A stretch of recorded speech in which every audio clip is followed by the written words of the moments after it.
Di 20K subscriber channel Novel Official, akan adakan giveaway untuk satu orang pemenang. Syaratnya kalian harus subscriber, komen, like, share, supaya kalian bisa terpilih untuk jadi pemenang giveaway. Semoga beruntung bosku. Selamat datang di channel Novel Official. Sebelum kalian mendengarkan novel Marsekal yang Agun, yang menikahi seorang pengirim pengantin, jangan lupa like, share, dan subscribe kalau tidak ku ambil jantung kalian. Hehehehe, tanpa lama-lama lagi langsung saja kita masuk di alur cerita novelnya. Bab 351 sampai bab 360. Memilih untuk tetap diam. Lesi membutuhkan waktu yang cukup lama sebelum akhirnya dia mulai berbicara. Zeke, bukannya aku tidak mempercayaimu. Sebaliknya, aku hanya tidak melihat bagaimana ini bisa berjalan. Terutama ketika kamu tidak berencana untuk menggunakan dana Linton Group atau sumber daya kami. Mari kita menjadi nyata di sini. Bagaimana kita mengamankan proyek ini? Ketika Linton Group memiliki sumber daya yang tidak mencukupi di distrik Riverdale. Mengakui Lesi saat dia mengungkapkan senyum masam. Satu-satunya cara saya melihat ini mungkin adalah agar pahlawan Nancy mengamankan proyek ini. Menunjuk Anda dan Nancy untuk berkolaborasi di dalamnya. Ini membuat Zeke terdiam. Dunia selalu maju. Dan begitu pula kemampuan manusia untuk licik. Tidak pernah terpikir olehnya bahwa seorang Great Marshal seperti dirinya pada akhirnya akan bertemu musuh bebuyutannya. Sayangnya, hari itu telah tiba. Musuh bebuyutannya kebetulan adalah Nancy Hinton. Aku lebih suka kamu memiliki rasa integritas daripada kamu mencapai prestasi yang luar biasa, dengus Nancy. Bukan hanya kamu telah mengambil kemuliaan yang bukan milikmu, tetapi kamu juga mengatakan bahwa kamulah yang telah menduduki Whiteridge. Kamu juga menyebut dirimu sebagai bos dunia bawah. Aku harus memperingatkanmu, jika kau bertahan dengan tindakan tidak menyenangkan seperti itu, Lesi akan menceraikanmu. Saya hanya bisa berharap bahwa Anda memiliki setidaknya 1/10 dari kekayaan kebajikan saya. Tidak ada yang bisa dibalas oleh Zeke. Jadi dia masuk ke mobil dengan marah, berusaha mengabaikannya. Lesi mengikutinya dan menyampaikan Zeke dengan nada mengejek. Apakah kamu gila? Baiklah, baiklah, lupakan saja. Ini salah Nancy karena tidak menjelaskan perasaanmu. Dia selalu gadis yang lugas. Bahkan jika itu adalah kebenaran, bahwa kamu hidup dariku, apa yang bisa mereka lakukan? Aku memiliki kemampuan untuk melakukan itu. Kamu hanya harus tetap di sisiku, kata Lesi. Zeke bisa merasakan kepalanya mulai sakit. Dia tidak marah tentang itu. Saya hanya khawatir, bagaimana jika Nancy mengetahui bahwa saya adalah pahlawannya? Apakah dia akan mulai menempel padaku? Di rumah teh Grand Imperial. Di masa lalu, Hades akan berdoa pada jam ini. Namun, dia sangat gelisah dengan hal baru ini. Sehingga dia tidak bisa duduk diam bahkan selama 1 menit. Alasan dibalik kegelisahannya adalah karena dia kesal karena kekuatan dunia bawah distrik Riverdale diambil oleh seseorang. Selain itu, dia juga cemas pada kenyataan bahwa dia belum menaklukkan Love in a Fallen City. Jika dia mengadakan upacara penyambutan untuk jenderal yang maha kuasa dan disalahkan oleh pihak yang tidak bertanggung jawab, dia pasti akan berada dalam masalah besar. Namun, dia belum memiliki niat untuk berduka dengan Zeke Williams dulu. Setidaknya tidak sampai penyelidikan hilangnya 500 antek secara misterius di dunia bawah telah dilakukan. Nalurinya mengatakan kepadanya bahwa tidak mudah untuk mengungkapkan Zeke Williams sebagai pelakunya. Setelah 3 hari menghilang, pria yang telah lama dinanti Hades akhirnya kembali. Duduklah, temanku, desak Hades sambil menuangkan teh untuk Eclipse. Eclipse duduk tepat di depan Hades dan menyesap tehnya.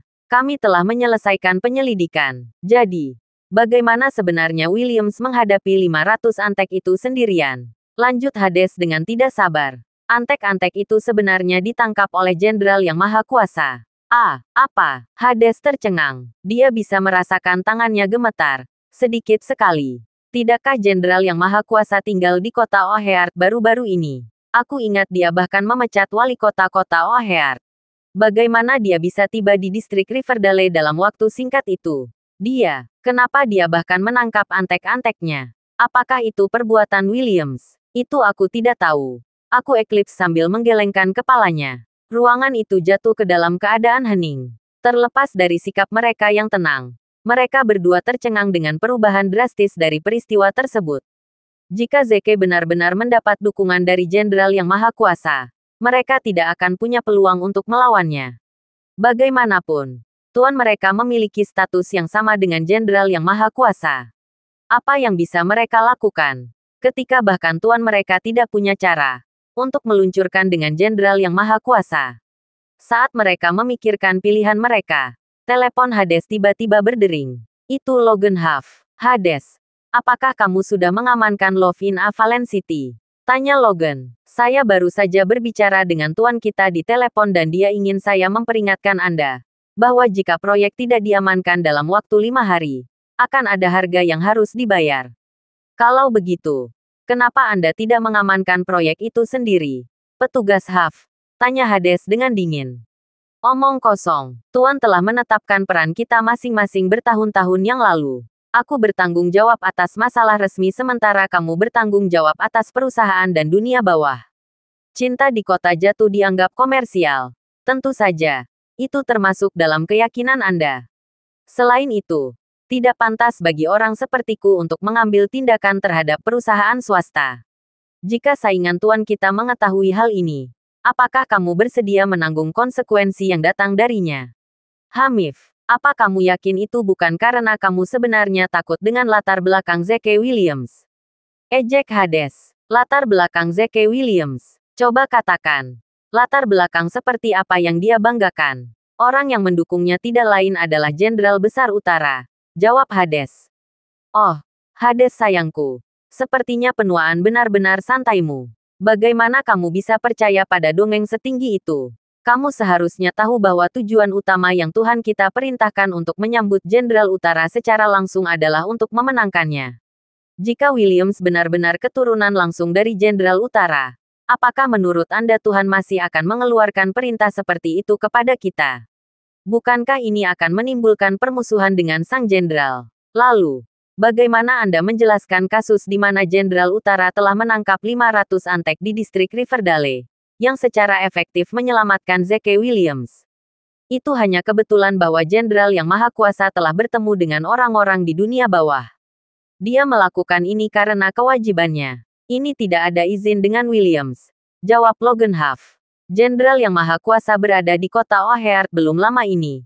Bagaimana dia tiba-tiba muncul di kota Riverdale? Hades, sepertinya aku melebih-lebihkanmu. Bagaimana intel seperti itu bisa lolos darimu? Kupikir Eclipse dikenal sebagai poros kecerdasan. Hades menatap Eclipse dengan penuh perhatian. Eclipse terlihat sedang meminum tehnya dengan kepala tertunduk. Kalau begitu, katakan padaku, mengapa Jenderal Utara datang ke kota Riverdale? Lanjut Hades. Kamu pasti akrab dengan keluarga Hinton, kan? Jawab Logan. Ya, mereka adalah salah satu dari 4 keluarga besar di Riverdale City. Jenderal Utara ada di sini karena mereka. Rupanya salah satu leluhur mereka telah menyelamatkannya di masa lalu. Besok adalah hari peringatan kematian keluarga Hinton. Dia datang ke sini secara pribadi untuk membalas budi. Jadi itu alasannya. Hades tiba-tiba menyadarinya. Pegang waktu sekarang dan ambil tindakan. Jika Tuan tidak senang, Anda tidak perlu saya mengejanya untuk Anda, bukan? Tanya Logan dingin sebelum dia menutup telepon Hades. Logan memijat pelipisnya untuk meredakan rasa sakit. Akhir-akhir ini, dia mengalami sakit kepala yang parah. Muridnya, Sam Clemons, berada di penjara dan diambang kehancuran. Tidak akan lama sebelum dia akan dipanggil. Keluarga Sam, Madeleine, dan Emily meneleponnya 3 kali setiap hari. Menuntut dia untuk menyelamatkan Sam. Mereka bahkan mengancamnya bahwa jika dia menolak untuk membebaskan Sam Clemons, mereka akan mengakui kebenaran di pengadilan militer, mengatakan bahwa keracunan T-Rex dilakukan di bawah perintah Logan Huff. Saat ini, Logan tidak memiliki pilihan lain selain mengamankan proyek Love in a Fallen City secepat mungkin. Setelah mengamankan proyek, dia akan mencoba menarik Jenderal Utara ke dalam faksinya dengan mengadakan upacara penyambutan untuknya. Kemudian dia akan meminta sang jenderal memaafkan muridnya. Hades meletakkan ponselnya dan menyesap tehnya sebelum bertanya, "Mengapa kamu berbohong padaku, temanku?" Gerhana mengejutkan. Bagaimana apanya? Tanya Eclipse saat dia meletakkan cangkir teh yang dia pegang ke atas meja. Kamu seharusnya tahu bahwa Jenderal North ada di sini bukan karena Zeke Williams, tetapi untuk berpartisipasi dalam peringatan kematian keluarga Hinton. Jika saya mengatakan hal itu kepada Anda, apakah Anda akan mengambil tindakan terhadap Williams? Mengaku Eclipse setelah menginstalnya. Tentu saja. Jawab Hades sambil mengangguk. Itulah alasan mengapa aku ragu untuk mengatakan yang sebenarnya. Kau tidak ingin aku bergerak melawannya? Tanya Hades. Eclipse menganggukkan kepalanya. Tapi kenapa? Kami secara tidak langsung menghadapi Williams 3 kali. Dan setiap kali, kami menderita kekalahan. Sampai saat ini, kami masih belum tahu apa yang kami hadapi. Saya tidak bisa melihat menembus dia dan saya takut padanya. Saya tidak ingin membuat musuh dari orang seperti itu. Hades menarik napas dalam-dalam sebelum berkata, apakah kamu pikir aku belum pernah memikirkan itu sebelumnya? Siapa yang mau mencari masalah untuk diri mereka sendiri? Sayangnya, bukan kami yang memutuskan. Jika saya meninggalkan Williams sendirian, Tuhan kita tidak akan memilikinya. Itu bukan masalah besar. Hal terburuk yang bisa terjadi. Kami terpaksa pensiun. Sudah terlambat untuk kembali sekarang. Tenanglah, kawan. Sampai saat ini, kami belum menghadapi Zeke Williams secara langsung dan saya bermaksud untuk terus melakukannya. Oh. Lalu bagaimana kamu ingin mengamankan proyek itu? Tanya Gerhana. Seperti yang telah kita lakukan di masa lalu. Kita akan menghasut seseorang untuk melakukan perbuatan itu untuk kita. Yang harus kita lakukan hanyalah mengamati. Lalu siapa yang akan menjadi korban? Keluarga Hinton dari distrik Riverdale. Jawab Hades.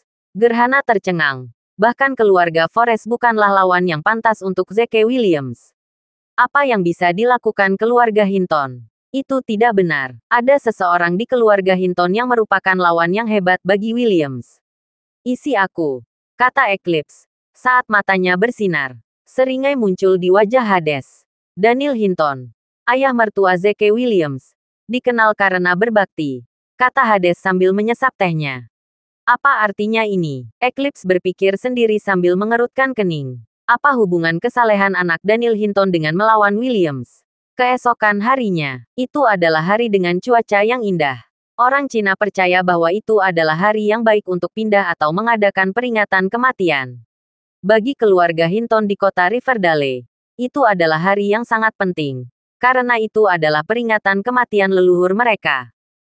Baik tua maupun muda dari keluarga Hinton sibuk mempersiapkan acara tersebut. Semua orang mengenakan pakaian tradisional, membuat acara ini sangat megah. Aaron Hinton, kepala keluarga Hinton tidak kecuali. Dia saat ini berada di kantornya, menghafal pidatonya. Tepat ketika dia sedang berkonsentrasi, teleponnya tiba-tiba berdering. Aaron Hinton mengerutkan kening saat dia melirik ke layar ponselnya. Itu adalah penelepon yang tidak dikenal dari kota Seng. Dia tidak ingat menjalin hubungan dengan seseorang di kota Seng. Siapa ini? Tanya Aaron saat dia menjawab panggilan itu. Sebuah suara berat bergema dari ujung telepon. Nama belakangku Yate. Tapi teman-temanku memanggilku Hades. Apa? Aaron Hilton tanpa sadar memanggil.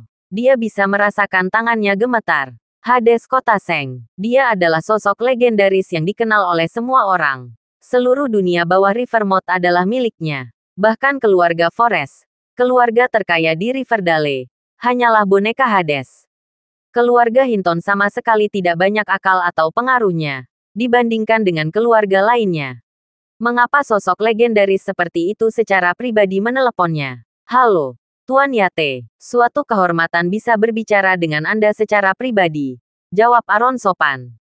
Hades tertawa kecil sebelum berkata, Selamat Pak Hinton. Aaron Hinton bingung. Dia ragu-ragu sejenak sebelum bertanya.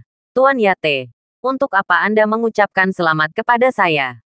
Jenderal Utara akan menghadiri peringatan kematian leluhurmu. Apakah itu bukan kesempatan untuk berbahagia? Tanya Hades. Aaron Hinton tanpa sadar mengeluh. Jenderal Utara, salah satu jenderal legendaris di Eurasia. Rumor mengatakan bahwa dia adalah murid dari Great Marshal. Mengapa seseorang seperti dia menghadiri peringatan kematian leluhur keluarga Hinton? Tidak mengherankan bahwa reaksi pertamanya adalah berpikir bahwa Hades mengolok-oloknya. Tuan Yate, Anda pasti salah. Bantah Aaron Hinton dengan panik. Mengapa Jenderal North mengunjungi keluarga tanpa nama seperti kita? Kita tidak layak dia berpartisipasi dalam acara keluarga kita. Bukan sifatku untuk bercanda, kata Hades dengan sungguh-sungguh. Kamu tidak perlu terlalu mencela diri sendiri. Jenderal akan menghadiri peringatan kematian leluhurmu. Keluargamu pantas mendapatkannya. Sejauh yang saya tahu, salah satu leluhur Anda telah menyelamatkan sang jenderal di masa lalu. Jenderal Utara adalah orang yang berbudi luhur dan dia bermaksud untuk memberi hormat dan terima kasih kepada penyelamatnya. Mengetahui bahwa Jenderal North akan menghadiri acara keluarganya, Aaron Hilton sangat gembira hingga air mata mengalir di tepi matanya. Tidak lain adalah Jenderal Utara yang menghormati leluhurnya. Kehormatan seperti itu tidak diragukan lagi akan menambah kemuliaan bagi keluarganya. Hanya dengan itu, keluarga Hinton akan dapat mencapai status yang lebih tinggi di masyarakat. Tuan Yate, apakah Anda tahu siapa di antara leluhur saya yang telah menyelamatkan Jenderal Utara? Tanya Harun bersemangat. Aku tidak terlalu yakin tentang itu, jawab Hades sambil menenangkan kepalanya. Katakan yang sebenarnya, apakah Anda benar-benar berpikir bahwa hanya karena Jenderal Utara menghadiri ulang tahun kematian leluhur Anda, keluarga Anda sudah dapat menaiki beberapa langkah tangga sosial? Aaron Hinton dalam keadaan lebih tenang setelah mendengar kata-kata Hades. Bukankah itu cara kerjanya? Dia bertanya. Hanya dengan kepercayaan Jenderal Utara, seharusnya tidak sulit untuk meningkatkan status keluarga kita. Nah, disitulah letak kesalahanmu. Aku tidak akan menyalahkanmu. Namun juga, kamu tidak menyadari cerita di baliknya, kata Hades sambil tertawa getir. Menurut intel saya, leluhur yang telah menyelamatkan sang jenderal menerima perlakuan tidak adil dari keluarga Hinton. Dia tidak mati dengan baik. Berlawanan dengan ucapan terima kasih kepada keluarga Hinton, sang jenderal mungkin justru merasa sebaliknya. Tentu saja, itu adalah ringkasan yang dibuat-buat. Itu dibuat untuk memuluskan langkah selanjutnya dari rencana Hades. Aaron Hinton sangat terpukul. Jika sang jenderal benar-benar membenci keluarga Hinton, tergantung pada masalahnya, mungkin tidak ada yang tersisa dari keluarga itu. Keluarga Hinton mungkin sudah tidak ada lagi. Apa yang harus saya lakukan? Apa yang harus saya lakukan? Aaron Hinton mulai panik. Tapi kamu tidak perlu panik. Miliki rencana yang tidak hanya akan membiarkan masa lalu berlalu, tapi dia juga bisa mengembangkan hubungan yang lebih dekat dengan keluarga Hinton. Tolong beritahu saya dengan bimbingan Anda, Tuan Yate, desak Aaron tidak sabar. Anda mungkin pernah mendengar bahwa siapapun yang menaklukkan Love in a Fallen City akan memiliki hak istimewa untuk bertindak sebagai tuan rumah dan makan di meja yang sama dengan Jenderal Utara. Hades menawarkan. Jika Anda mampu menaklukkan cinta di kota jatuh, dan pribadi yang melayani Jenderal Utara, apakah menurut Anda dia masih akan menyimpan dendam terhadap Anda dan keluarga Anda? Bagaimanapun, dia adalah pria yang berbudi luhur. Tuan Yate, apakah Anda mungkin sedang membicarakan proyek Lacey Hinton, cinta di kota yang jatuh? Itulah andalan kelompok Lacey Hinton. Saya khawatir dia tidak akan terlalu tertarik untuk menyerahkannya kepada saya. Apa yang kamu bicarakan? Bukankah kamu sudah memiliki kartu truf di tanganmu? Tanya Hades sambil tertawa. Aaron benar-benar tidak tahu apa-apa. Kartu benar. Aku cukup yakin bahwa makam Ibu Daniel ada di pemakaman keluargamu, kata Hades. Apakah menetap Daniel akan keberatan jika kita memindahkan makam ibunya dari pemakaman keluarga? Yah, Daniel Hinton dikenal karena kesalehannya. Kurasa dia tidak akan terlalu senang dengan. Mata Aaron tiba-tiba berbinar. Jadi, terima kasih Pak Yate. Saya tahu apa yang harus saya lakukan sekarang. Hades tertawa sebelum berkata, sekarang pergi. Jika semuanya berjalan lancar, saya akan menunjuk keluarga Hinton sebagai keluarga terkemuka di Riverdale. Keluarga Forrest telah mengecewakanku. Mereka tidak layak memimpin distrik Riverdale. Aaron sangat senang sampai dia hampir menangis. Yakinlah Tuan Yate, aku tidak akan mengecewakanmu. Begitu dia menutup telepon, Aaron segera memanggil Michael. Michael, hubungi tim secepatnya. Sesegera mungkin. Kakek, kenapa kita membutuhkan waktu tertentu? Kuburan siapa yang akan kita pindahkan? Tanya Michael. Memindahkan kuburan hanyalah sebuah kedok, jawab Harun. Tujuan sebenarnya adalah agar kita menjadi kaya raya. Menggantikan keluarga Forrest sebagai pemimpin distrik Riverdale. Michael memiliki lebih banyak pertanyaan daripada jawaban. Namun, ini bukan waktunya untuk bertanya karena kakeknya baru saja menekankan urgensi masalah ini. Sementara itu, Zeke mengantar Lacey dan Nancy ke toko pakaian. Alasan mengapa mereka menuju ke sana adalah karena Zeke ingin berpartisipasi dalam kemalangannya. Dia tidak memiliki pakaian yang pantas untuk dikenakan. Lacey tidak punya pilihan selain membawa ke toko pakaian terdekat, upacara. Dalam perjalanan ke sana, Zeke menerima telepon dari Soul Wolf. Dia ragu-ragu untuk sementara waktu, tetapi akhirnya memutuskan untuk menjawab. Kakak, apakah Anda berpartisipasi dalam upacara keluarga Hinton? Saya juga akan hadir, kata Soul Wolf dari sisi telepon lain. Zeke mengerutkan kening sebelum berkata, untuk apa? Soul Wolf menghela nafas. Ingat ketika aku ingin menyingkirkan Samuel beberapa hari yang lalu. Ada rumor yang menyebar bahwa aku melakukannya untukmu. Untuk menyembunyikan identitas Anda. Saya tidak punya pilihan selain mengarang ringkasan. Mengatakan bahwa saya berhutang budi kepada leluhur Hinton tertentu. Cerita mengatakan bahwa saya awalnya datang ke sini untuk menghadiri upacara. Karena saya berhutang budi kepada leluhur tertentu dari Hinton. Meskipun demikian, itu murni kebetulan bahwa saya bertemu dengan sepupunya, yang diciptakan oleh preman dunia bawah. Oleh karena itu, saya telah diurutkan, di luar keadilan. Kamu lebih pintar dari yang kukira, puji Zeke. Hehe, itu sebenarnya ide selatan saya, kata Soul Wolf dengan gembira. Jelas bahwa dia gembira dengan pujian semu itu. Haha, aku tahu itu. Datanglah jika kau mau. Zeke menawarkan. Baiklah kakak, Zeke. Siapa yang menelepon? Tanya Lacey tidak sabar. Begitu telepon berakhir. Itu Jenderal North. Dia bilang dia akan menghadiri upacara itu. Jawab Zeke. Nancy melirik Zeke sebelum dia acuh tak acuh mengeluarkan ponselnya. Halo, apakah ini Marsekal Agung? Ada pembual di sini dan kurasa aku tidak bisa menangani ini. Ejek Nancy. Berpura-pura berbicara di telepon. Ini membuat Zeke terdiam. Baiklah. Kamu menang kali ini. Mereka bertiga tiba di toko pakaian barat. Lacey dengan hati-hati memilih pengaturan tuxedo sebelum Zeke mencobanya. Hamif. Pengaturan bagus seperti itu akan terbuang sia-sia untuk pria seperti dia. Kamu tidak bisa mengubah sifat bawaan pria. Tidak peduli pakaian apa yang kamu kenakan untuknya. Gerutu Nancy dengan sinis. Lacey kehilangan kata-kata. Nancy. Bukankah itu terlalu berlebihan? Lagi pula, apa yang membuatmu tidak menyukainya? Apa maksudmu? Aku sebenarnya berbohong padanya. Aku akan memasaknya tahu bahwa tidak mudah untuk melewatinya pada adikku. Baiklah. Lakukan sesukamu. Lacey mengalah sambil mengangkat bahu. Tidak butuh waktu lama bagi Zeke untuk keluar dari kamar pas. Sayang. Bukankah ini agak ketat? Kurasa aku lebih nyaman dengan pakaian kasual. Sayang. Katakan sesuatu. Bagaimana cara memperingatkan Nancy? Ada apa dengan kalian berdua? Pada saat itu, Lacey dan Nancy tercengang, menatap mereka dengan cerah dan mereka hampir tidak bisa menahan kegembiraan mereka. Seperti mereka telah menemukan harta karun.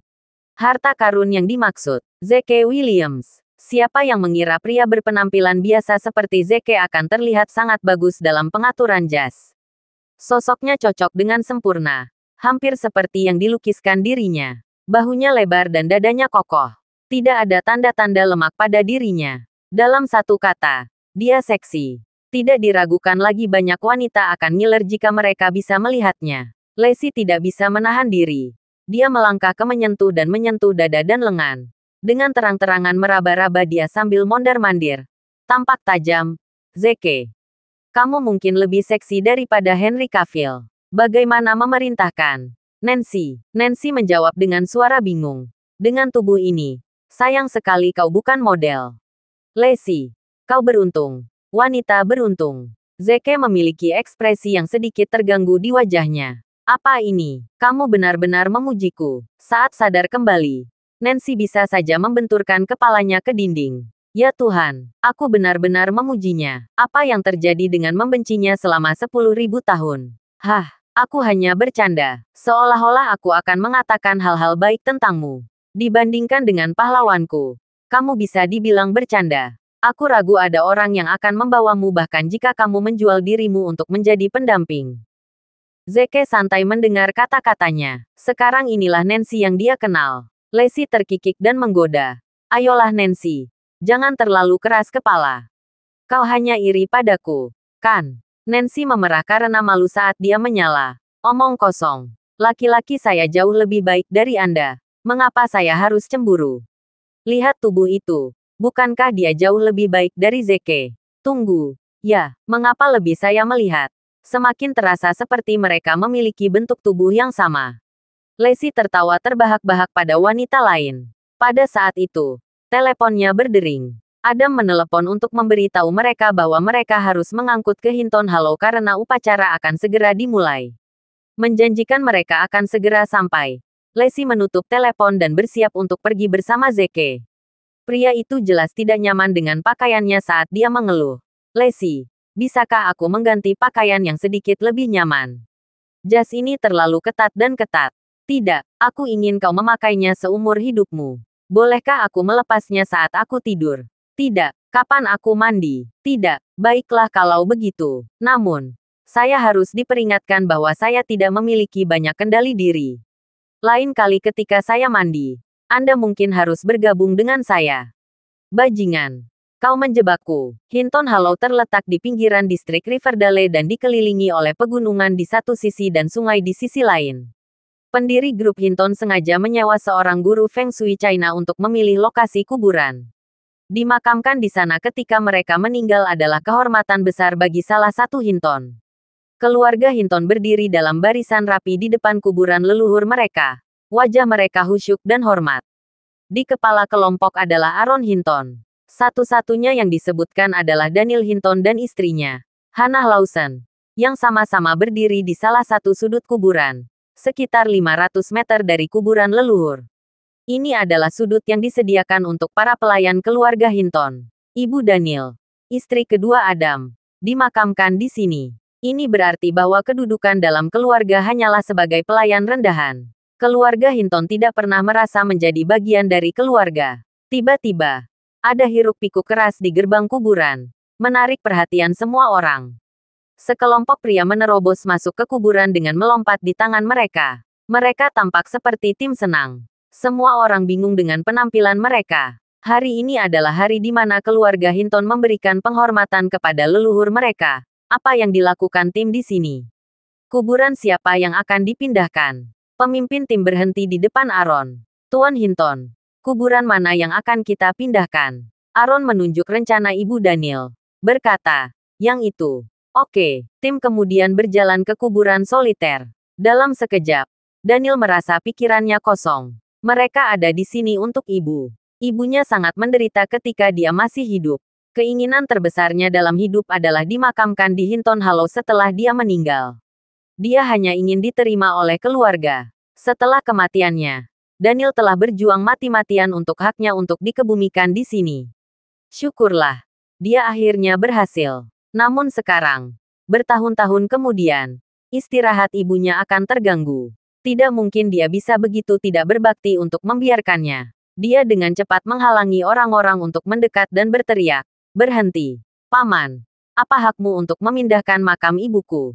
Setidaknya kamu harus memiliki alasan yang sah." Aaron mencibir sebagai balasan.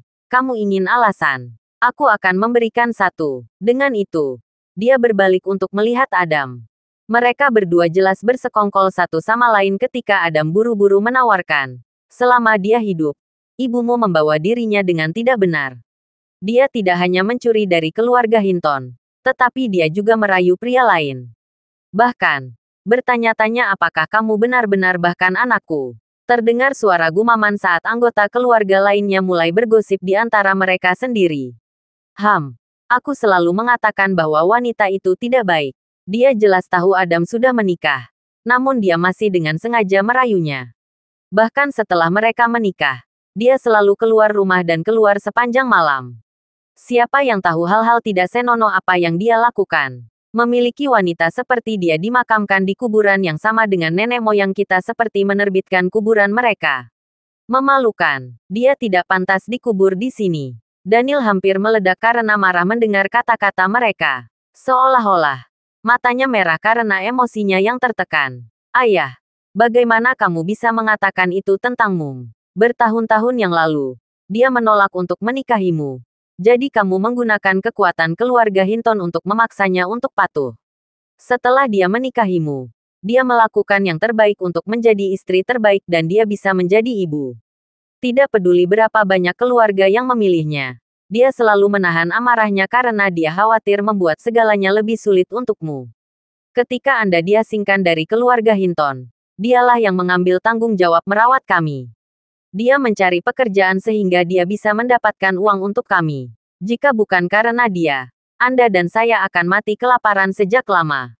Dia meninggal terlalu muda karena tubuhnya tidak tahan dengan tekanan yang dia berikan. Tekanan yang berasal dari terlalu banyak pekerjaan. Sekarang dia sudah mati. Anda masih tidak mau membiarkan dia beristirahat dengan tenang.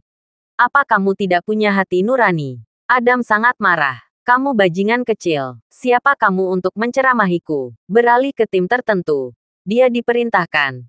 Cepat dan gali kuburan itu. Setiap detik aku melihatnya membuatku merasa lebih buruk. Sekali lagi. Daniel menghentikan orang-orang itu untuk mendekat saat dia berseru. Kamu ingin menyentuh makam ibuku. Di atas mayatku, air mata Hannah mengalir di wajahnya saat dia berdiri dengan kokoh di samping suaminya. Ini adalah pertama kalinya dia melihatnya meledak seperti ini. Itu menunjukkan betapa masalah ini mengganggunya sehingga suami yang biasanya bersuara lembut dan lembut akan terdorong untuk meninggikan suara. Aaron menghina dan berkata, beraninya kau membuat ekspresi di wilayahku. Teman-teman, tahan mereka, segera. Keempat pengawalnya menyerbu ke arah Daniel, yang berteriak seperti orang gila. Ayo, lawan aku. Sayangnya, dia tidak bertahan di masa jayanya. Tidak mungkin dia cocok dengan bodyguard berbadan tegap. Dalam waktu singkat, mereka dengan mudah mengaturnya. Daniel hanya bisa menyaksikan tanpa daya saat tim mendekati makam ibunya. Menangis sedih. Tahan, terdengar suara memerintah. Lacey, Nancy, dan Zeke akhirnya tiba. Melihat pemandangan di depan mereka, Zeke dan Lacey bisa merasakan hati mereka hancur. Dia melesat ke arah pengawalan dengan tujuan mendorong mereka ke samping. Pergi, jangan sentuh ayahku. Daniel berteriak kembali pada putrinya. Lacey, jangan pedulikan aku. Mereka ingin menggali kuburan nenekmu. Kamu harus menghentikan mereka. Apa? Tubuh Lacey terkejut. Mengapa mereka melakukan itu? Ide siapa itu? Hannah angkat bicara. Itu ide kakekmu. Apa? Lacey terkesiap sebelum mengarahkan pandangan tidak percaya pada Adam. Kakek, itu istrimu. Bagaimana kamu bisa begitu kejam? Enyahlah. Pria yang lebih tua menggeram. Menatap ke belakang pada cucunya. Seperti ayah seperti anak perempuan. Kalian berdua tidak berbakti sampai ke inti. Siapa kau untuk menegurku? Singkirkan saja kuburan sialan itu. Aku akan mematahkan kaki siapapun yang berani mengganggu.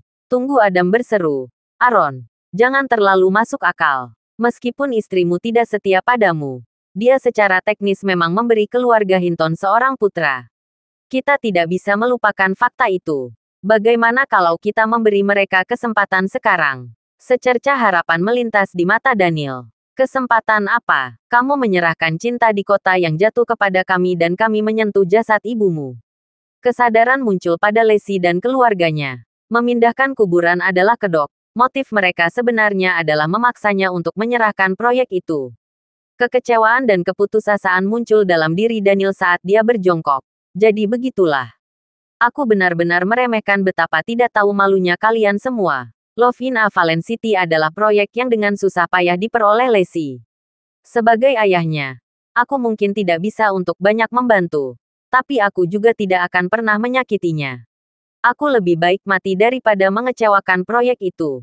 Kalau begitu kita harus memindahkan kuburan itu. Adam mengancam. Tawa pahit keluar dari bibir Daniel dan dia berkata dengan sedih. Ancamanmu tidak berarti apa-apa di sekitarnya ketika aku bahkan tidak takut mati. Hah, jadi ini yang disebut baktimu. Benar-benar banteng. Laki-laki. Mulai bekerja. Berhenti. Kalian semua berhenti bergerak. Saya setuju untuk menyerahkan proyek ini kepada Anda. Seru Lacey. Daniel merasa ngeri mendengar kata-kata putrinya. Lacey, apa yang kamu lakukan? Kamu menghabiskan setengah hidupmu bekerja keras hanya untuk mendapatkan proyek ini. Kamu tidak bisa membuang semuanya karena aku. Sambil menghela nafas, Lacey menjawab, Ayah, jangan coba-coba mengubah pikiranku. Aku tahu betapa banyak penderitaan nenek saat dia masih hidup. Ayah akan merasa bersalah seumur hidup jika dia tidak bisa merasakan kedamaian bahkan dalam kematian. Aku selalu bisa mendapatkan lebih banyak uang. Tidak apa-apa. Tapi, ayahnya masih enggan. Dia memotongnya. Ayah, dengarkan aku sekali ini. Oke. Matanya memerah. Tetapi dia tidak tahu harus berkata apa lagi. Tidak dapat menahan diri lagi. Hana melemparkan dirinya ke putrinya. Sambil menangis. Lesi yang malang. Malang. Oh, betapa malangnya kamu memiliki seorang yang mencibir untuk seorang ayah. Tidak hanya orang yang selalu berjalan di sekelilingnya, tetapi bahkan ayahnya sendiri juga memandang rendah dia. Putriku tersayang, maafkan aku. Aku seharusnya menemukanmu ayah yang lebih baik. Merasa lebih malu dengan kata-kata istrinya. Daniel memimpin kepalanya. Sebaliknya, Aaron senang sekarang karena Lesi setuju untuk memberikan proyek itu. Dia dengan cepat memerintahkan, Mike, kamu sudah menandatangani perjanjian transfer untuk Love in Avalon City, kan? Bawa ke sini dan izinkan Lesi menandatangani juga. Mike Hinton mengangguk dan mengulurkan tangan untuk memberikan kontrak kepada Lesi. Sebelum dia bisa menerima, sebuah tangan besar menyambarnya dan merobeknya berkeping-keping. Tangan itu tidak lain adalah milik Zeke. Dia menyatakan dengan dingin, saya tidak setuju untuk menyerahkan proyek. Pembuluh darah menonjol di pelipis Michael saat dia menggeram. Dasar bajingan. Beraninya kau merobek kontrakku. Kemarahan Aaron juga berkobar. Teman-teman, lempar orang luar ini dari sini. Dia tidak berhak tinggal di sini.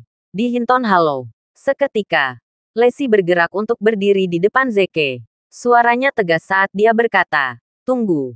Biarkan aku berbicara di sana. Kemudian, dia mengalihkan pandangan yang berkaca-kaca pada Zeke. Memohon padanya. Zeke, tolong lakukan saja apa yang aku katakan. Kamu tidak tahu betapa berartinya kuburan nenek bagi ayahku. Dia akan menyalahkan dirinya sendiri selama sisa hidupnya jika sesuatu terjadi. Ke tempat peristirahatan terakhirnya. Bagaimana Anda mengharapkan dia hidup seperti itu? Zeke mengangkat tangannya untuk menghapus air matanya. Meminta maaf. Maafkan aku. Sayang, aku tidak ingin membuatmu menangis. Jangan khawatir. Serahkan saja masalah ini padaku. Karena kuburan ini pasti akan dipindahkan. Sebaiknya lakukan sekarang daripada nanti. Dengan itu, dia mengambil salah satu kemiringan dari lantai dan menuju ke pekarangan. Terkejut, Daniel segera mencoba berhenti. Zeke, tolong tenang. Jangan melakukan sesuatu yang gegabah. Apalagi jika kita memindahkan ibuku. Kamu tidak bisa begitu saja menggalinya tanpa terlebih dahulu menemukan tempat lain untuk menguburkannya. Pria yang lebih muda mengarahkannya ke ayah mertuanya. Bertanya dengan tenang, Ayah, apakah kamu percaya padaku? Tanggapan pria yang lebih tua itu langsung, tentu saja, mengangguk. Zeke meyakinkannya, itu bagus. Kalau begitu percayalah bahwa aku tidak akan mengecewakan kalian semua, seperti kali terakhir. Sejujurnya, aku sudah tahu kemana harus menyelamatkannya. Di mana? Dia menunjuk ke titik yang jauh di kuburan. Tepat sebelum kuburan di sana. Saat semua orang mengikuti arah rahang atas, mereka tertawa terbahak-bahak. Dia menunjuk pada deretan kuburan pertama tempat leluhur tertua keluarga Hinton terbaring. Bagaimana dia bisa punya nyali untuk memindahkan ibu Daniel ke sana? Itu keterlaluan. Wajah Aaron menjadi gelap dan dia melontarkan. Bocah bodoh. Beraninya kamu membuat klaim yang begitu berani. Apakah kamu memiliki permintaan kematian? Senyum tersungging di bibir Zeke saat dia menjawab. Jadi kamu tidak setuju? Tidak apa-apa. Sherlock, kamu akan memohon kepada kami untuk memindahkannya ke plot pertama nanti. Konon, dia terus menggali tanah. Daniel dan keluarganya hanya bisa menatapnya. Sama sekali tidak bisa berkata-kata. Mereka semua memiliki pemikiran yang sama. Dan itu bertanya-tanya apa yang salah dengan Zeke membuat lelucon seperti itu pada saat seperti ini. Kalimat terakhirnya terdengar lebih seperti upaya membunuh untuk menyelamatkan muka daripada benar-benar mempermalukan keluarga Hinton. Meski begitu, Daniel tidak menghentikannya. Dia mungkin juga menggunakan waktu ini untuk menghubungi kuburan lain untuk melihat apakah mereka memiliki lahan kosong. Jadi, Daniel, Hannah, dan Lesi masing-masing mengeluarkan ponsel mereka sendiri untuk menelepon kuburan yang berbeda. Nancy diam-diam marah ke samping. Memikirkan Lesi dan keluarganya begitu memanjakan tindakan Zeke yang tidak sopan. Hanya mantra apa yang dia pakai pada mereka. Segera, Zeke dengan hati-hati menggali guci itu. Melepas jasnya. Dia membungkusnya di sekitar guci sebelum menyerahkannya kepada Daniel. Ayah, karena kamu anak nenek, kamu harus menggendongnya. Air mata mengalir di wajah Daniel saat dia merasa sedih. Dia menarik napas dalam-dalam untuk menenangkan diri sebelum mengendus. Bu, ini semua salahku. Maaf mengganggu istirahatmu. Aku sudah menemukanmu tempat lain. Jadi aku akan mengantarmu ke sana sekarang. Ayah, kenapa kamu pergi? Zeke berhenti. Bab 360. Daniel menjawab. Saya sudah menghubungi kuburan lain dan mereka memiliki sebidang tanah kosong. Zeke menggelengkan kepalanya. Menyatakan, Ayah, tidak perlu melakukan itu. Aku sudah bilang, pindahkan nenek ke petak pertama di depan kuburan. Muak dengan dia. Nancy mengisi untuk mencaci maki dia. Zeke Williams. Itu sudah cukup. Bahkan jika kamu ingin bercanda, ini jelas bukan waktu atau tempat yang tepat untuk melakukannya. Tidakkah kamu melihat betapa terluka dan sedihnya dia? Paman Daniel dan keluarganya. Kenapa kamu harus ribut sekarang? Mengabaikan wanita itu. Zeke memberi tahu Daniel dengan sungguh-sungguh. Ayah, beri aku 10 menit. Oke. Aku berjanji padamu bahwa Aaron akan memohon kita untuk menempatkan nenek di plot pertama dalam 10 menit ke depan. Semua orang yang hadir mendengar kata-katanya yang tidak masuk akal. Sekan Aaron akan melakukan itu. Tercabik-cabik. Daniel menatap istrinya dengan tidak yakin. Hana, bagaimana cara menanamnya? Sebagai tanggapan, istrinya menghela nafas berat. Kurasa kita bisa menunggu 10 menit lebih lama. Baik-baik saja maka. Daniel mengangguk. Nancy nyaris tidak menahan keinginannya untuk berteriak marah. Apakah orang tua Lacey bodoh? Mengapa mereka masih mendengarkan Zeke Williams saat ini? Apa yang mereka pikirkan? Mengambil ponselnya. Zeke mengirim pesan ke Lone Wolf. Di mana Anda? Lone Wolf menjawab. Aku hampir sampai. Anda memiliki 10 menit untuk sampai ke sini. Juga, ingat orang yang menyelamatkanmu bertahun-tahun yang lalu adalah Ibu Daniel Hinton. Aku ingin dia dimakamkan di peta pertama di depan Hinton Hollow. Mengerti? 7 menit kemudian. Deru mesin yang keras perlahan-lahan semakin dekat.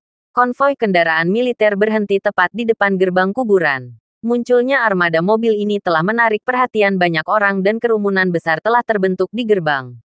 Semua orang ingin melihat sekilas jenderal yang maha kuasa. Pintu mobil terbuka dan ratusan tentara keluar, membentuk 2 baris rapi di depan salah satu mobil. Tolong keluar dari mobil, Jenderal. Suara mereka menggelegar dengan kuat. Sosok kekar keluar dari mobil, langsung menyebabkan kegemparan. Itu adalah jenderal yang maha kuasa itu sendiri. Mengenakan seragam militer yang rapi dengan jubah hitam di bahunya. Pria itu tampak menakutkan dan kuat. Aura otoritas di sekelilingnya membuat banyak orang terkagum-kagum. Tidak ada yang berani mengambil nafas terlalu dalam karena takut dia akan mendengarnya. Lebih dari beberapa wanita muda hampir meneteskan air liur saat melihatnya. Mereka tidak berani berharap menjadi pasangan seumur hidup. Tetapi hanya menghabiskan malam bersama akan membuat mereka mati bahagia tanpa penyesalan. Sangat mengerikan bahwa dia mengenakan topeng yang menutupi bagian bawah wajahnya. Mempelajari sang jenderal dengan cermat, Lacey merasa dirinya semakin gelisah. Bentuk alis dan matanya sangat mengingatkannya pada teman Zeke, Lone Wolf. Terlebih lagi, mereka terlihat hampir sama. Mungkinkah Lone Wolf adalah jenderal legenda yang maha kuasa? Dia memandang Zeke, berbisik ketika dia bertanya dengan ragu-ragu. Zeke, bukankah jenderal itu terlihat sangat familiar? Kata-katanya membuat Zeke tegang. Dia sengaja memerintahkan Lone Wolf untuk memakai topeng. Jadi dia tidak mengira Lacey masih bisa mengenalinya. Menurutmu dia mirip siapa? Dia justru menganyainya. Kurasa dia sangat mirip dengan temanmu itu, Lone Wolf. Dia menggelengkan kepalanya. Benarkah? Aku tidak melihat apapun tentang jenderal yang mengingatkanku padanya. Nancy mencibir dan berkata, Lacey, apa kau bahkan mendengar dirimu sendiri? Bagaimana mungkin seseorang tersedak seperti dia bisa mengetahui jenderal yang maha kuasa? Aku akan memenggal kepalaku sendiri jika itu masalahnya. Lagi pula, apa yang kamu katakan pada teman ini? Miliknya. Terima kasih sudah mendengarkan. Novel cerita Marsekal Agun. Sampai jumpa di novel selanjutnya.